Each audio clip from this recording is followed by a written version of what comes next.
Yes, sir. Welcome back to another Chop It Out film session. I'm Mr. Chop It Out podcast, Jamali Mo, and listen where to break down that boy, that rookie offensive lineman, Josh Conerly Jr.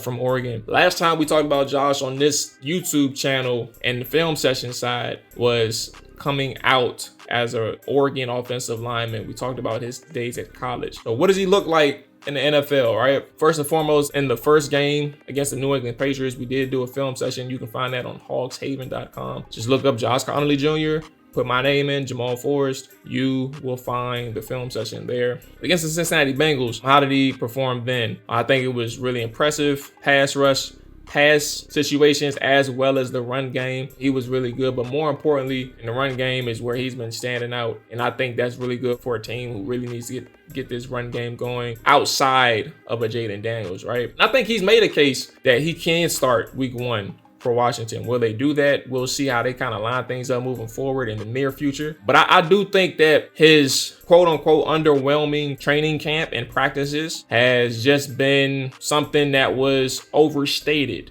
right? Because when he played against opponents, things have drastically changed for the better for him. So without further ado, let's get into a couple reps with Josh Conerly. Show you where he's at this stage of his career, his development.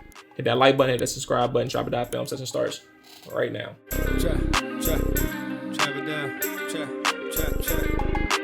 All right, here we go. C-Rod 40-yard run. How does Josh Conerly play this? You have a 3 tech next to him, and then you have a 6 tech head up on the tackle. On the tight end, excuse me. Good blocking overall from everybody. But again, let's focus on our guy, Conerly. Get a good kick out from that on that 6 tech, right? Hand usage, good placement, right? Good grip strength. You're not going to beat him. I think his arm length was most important because with that arm length, you can create that distance between you and the opponent. But he's unable to get around them, unable to shed that. He's off to the races for C-Rod. Now you have, in this formation, you see another 6 tech head up on the tight end, and you have what looks like a 2-eye, the defensive lineman over top of the guard. But you see the competitiveness in Conerly finishing that block on that combo, right? The leg drive, getting him out of that gap completely. The running back doesn't go nowhere on the counter, but you just see the ability from Conerly and the competitiveness to work through and get that big off that first level. Very impressive. But guess what? They run it back. Now you get Bill Merritt running the counter, and we're double teaming that 3 tech now, right? He's now not over top of the guard, but now he's split in between the guard and the tackle. Now you see the good leg drive again. Gets him out the paint. Off to the races for Bill Merritt. But again, there are some other blocks that help seal that run, but we're focusing on big man 72. Very good leg drive. Good relationship with that guard. Helping getting him out of there. So really good rep from Conerly. Really good rep from Conerly. All right, so now let's show a couple pass reps. You see some use in hands, and you see his initial quickness getting into his pass. Again, footwork is very important. It's deliberate. He's not crossing his feet. Again, it's a short set, but a mid set. Just able to quickly establish that half-man relationship. Now you're talking about the punch timing, really good. Arm length, having that extension, right? But getting there quickly just eliminates the rush plan or the ability for that defensive lineman, that edge rusher, to think quickly or execute that plan that they did have against Conerly. So again, we're talking about the quickness out of his stance, getting to his pass set.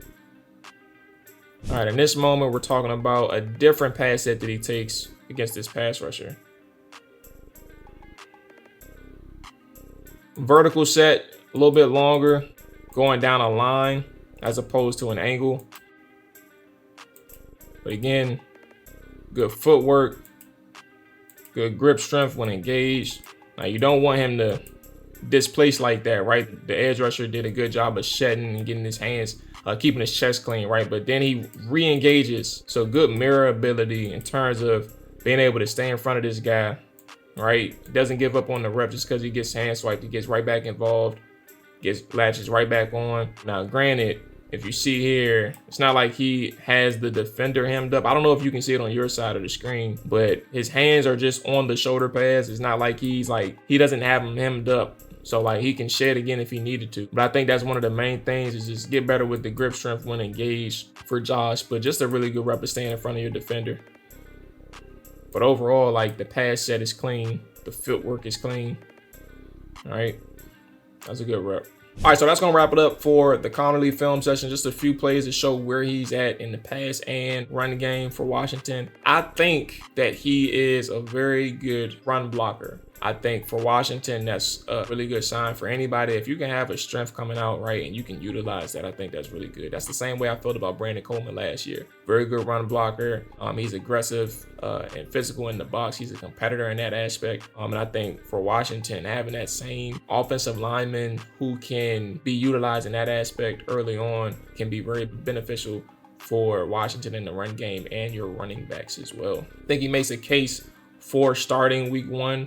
And again, this is from the 2 games against the New England Patriots and the Cincinnati Bengals. And I know what he looks like in practice, but I do know that the reports coming out weren't too favorable for him and his inconsistencies and just his slow development, learning the right side of the offensive line. But it seems as though in game time, when things are actually on the line, per se, I put in quotations because it is preseason, I think that for Washington, they are understanding that they can trust him. But also, keep in mind, he's playing with the ones. He played with the ones against when they started against New England. The perceivable ones. He came out there first. But then he also really did play with the starters against Cincinnati when he came out there with Jaden Daniels. So maybe that is a sign that he is going to be their starter on the right tackle position. And I think Andrew Wiley may find himself starting inside in the interior until Sam Cosmi gets right.